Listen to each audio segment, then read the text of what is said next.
Okay, so today I have a friend nagsabi na, don't worry about doomsday. Mayroon tayong facility doon sa Norway na mayroon lahat ng klase ng seeds. Lahat ng mga buto para mag-grow uli ng crops, ng mga halaman sa mundong ibabaw. But I told him, okay, you mean na after nasirain ng tao ang mundo, they can just plant and regrow or rebuild the earth? Napatigil siya, and then I asked more. If that happens, doomsday, saan mo itatanim yung mga buto na yan? Do you think meron ka pang soil to cultivate? Do you think you have enough resources para gamutin ang lupa?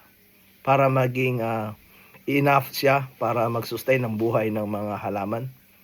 And he stopped. So mga kapatid, minsan mga kaibigan natin, even though they are from first world country, I think that they lack common sense. And it's not good because sometimes they preach to us, they sell to us ideas that sometimes we just readily accept and kind of buy it. So tayo mga Pilipino, we also have some genius in us and common sense in us, that actually this war, whatever war is that might destroy the earth, and even the earth will be destroyed, it's not human will heal the earth. It's still the nature will heal the earth. Nangyari sa Chernobyl, sinong nakapag-heal sa area na yon? Sinong napagpawala ng radioactivity doon? Tao ba? No. The earth heal itself. Now, trees are growing in Chernobyl.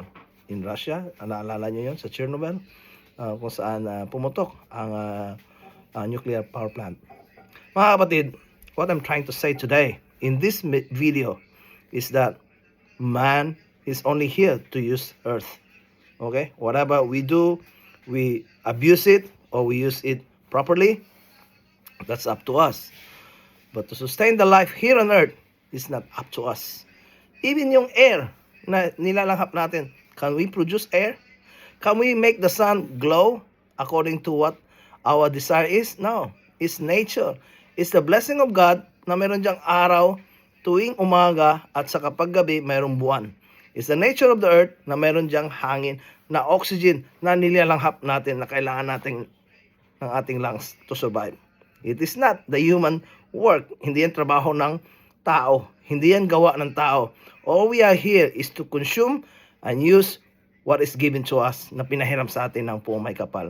Happy weekend mga kapatid. I hope all of us, all humanity one day, realize that we share this world.